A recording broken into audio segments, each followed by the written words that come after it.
ನಮಸ್ಕಾರ ವೀಕ್ಷಕರ, ಇಂದಿನ ಸಂಚಿಕೆಯಲ್ಲಿ ನಂದಗೋಕುಲ ಸೀರಿಯಲ್ ಏನೆಲ್ಲ ಆಗಿದೆ ಅಂತ ನೋಡ್ಕೊಂಬರೋಣ ಬನ್ನಿ. ಅದಕ್ಕಿಂತ ಮುಂಚಿತವಾಗಿ ಯಾರ ಚಾನಲ್ ಫಸ್ಟ್ ಟೈಮ್ ನೋಡ್ತಾ ಇದ್ದೀರಾ ಪ್ಲೀಸ್ ಸಬ್ಸ್ಕ್ರೈಬ್ ಮಾಡಿ, ಪಕ್ಕದಲ್ಲೇ ಕಾಣುವಂಥ ಬೆಲ್ಲೈಕನ್ನ ಮಿಸ್ ಮಾಡದೆ ಒತ್ತಿ.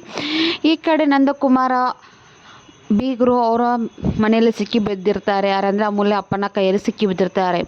ಈ ಕಡೆ ಪ್ರಿಯಾ ತುಂಬಾ ಟೆನ್ಷನ್ ಆಗಿ ಅವ್ರ ಮಾವನೆಲ್ಲ ಕರೆದಿವ್ರು ತುಂಬಾ ರಾದಂತ ಆಗಿಬಿಟ್ಟಿರುತ್ತೆ. ಮರು ಮಾಂಗಲ್ಯ ನಿಲ್ಲಿಸ್ಬೇಕಂತ ತುಂಬಾ ಸೂರ್ಯಕಾಂತ ಚಂದ್ರಕಾಂತ ತುಂಬಾ ಪ್ಲ್ಯಾನ್ ಹಾಕಿರ್ತಾರೆ. ಬಟ್ ಅದು ಯಾವುದೂ ಆಗಲ್ಲ. ಹಾಗೆ ಮರು ಮಾಂಗಲ್ಯ ನಡೆಯುತ್ತೆ ಅಂತಂದು ಅವ್ರ ಅತ್ತೆ ಹೇಳ್ತಾರೆ. ಆವಾಗ ಮರು ಮಾಂಗಲ್ಯ ನಡೆಯೋದು ಹಿತ್ತಲಲ್ಲಿ ಅವ್ರ ಅಪ್ಪ ಅಮ್ಮನ ಕರ್ಕೊಂಬಂದು ಪ್ರಿಯಾ ಹೇಳ್ತಾ ಇರ್ತಾಳೆ ಅವ್ರ ಅಮ್ಮನಿಗೆ. ಪ್ರಿಯಾ ಅವ್ರ ಅಮ್ಮನಿಗೆ ಹೇಳುವಾಗ ಪದೇ ಪದೇ ನಮ್ಮ ಯಜಮಾನರು ಒಡವೆ ವಿಷಯನೇ ಮಾತಾಡ್ತಾ ಇದ್ದಾರೆ, ಬ್ಯಾಂಕಿಗೆ ಹೋಗೋಣ ಅಂತ ಹೇಳ್ತಾ ಇದ್ದಾರೆ ಅಮ್ಮ ಅಂತ ಪ್ರಿಯಾ ಅವ್ರ ಅಮ್ಮನಿಗೆ ಅವ್ರ ಅಪ್ಪನಿಗೆ ಹೇಳುವಾಗ, ಆ ಕಡೆ ಮೀನಾ ಮತ್ತು ಅಮೂಲ್ಯ ಸೀರೆ ಮರೆಯಲ್ಲಿ ನಿಂತು ಎಲ್ಲವನ್ನೂ ಕೇಳಿಸ್ಕೊತಾ ಇರ್ತಾರೆ ಏನು ಮಾತಾಡ್ತಿದ್ದಾರೆ ಅಂತಂದು.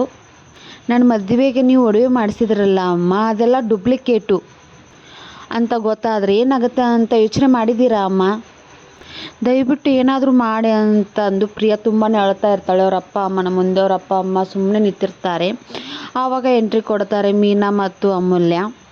ಏನು ಮಾಡಬೇಕು ಅಂತಂದು ಪ್ರಿಯಾಗಿ ಏನು ಮಾಡ್ಬೇಕಂತ ಎಲ್ಲ ಸತ್ಯನೂ ಅಮೂಲ್ಯಂಗೆ ಮತ್ತು ಮೀನಾಗಿ ಗೊತ್ತಾಗ್ಬಿಟ್ಟಿರ್ತಾರೆ. ಅವ್ರ ಅಮ್ಮ ಅವ್ರ ಅಪ್ಪ ತುಂಬಾ ಶಾಕ್ ಆಗಿಬಿಟ್ಟಿರ್ತಾರೆ. ಇಂದಿನ ಸಂಚಿಕೆ ಇಲ್ಲಿಗೆ ಮುಕ್ತಾಯಗೊಂಡಿದೆ. ವಿಡಿಯೋ ಇಷ್ಟ ಆದರೆ ಪ್ಲೀಸ್ ಸಬ್ಸ್ಕ್ರೈಬ್ ಮಾಡಿ, ಪಕ್ಕದಲ್ಲೇ ಕಾಣುವಂಥ ಬೆಲ್ಲೈಕನ್ನ ಮಿಸ್ ಮಾಡದೆ ಒತ್ತಿ. ಹಾಗೆ ವಿಡಿಯೋ ಇಷ್ಟ ಆದರೆ ಒಂದು ಲೈಕ್ ಕೂಡ ಮಾಡಿ. Thank you for next video.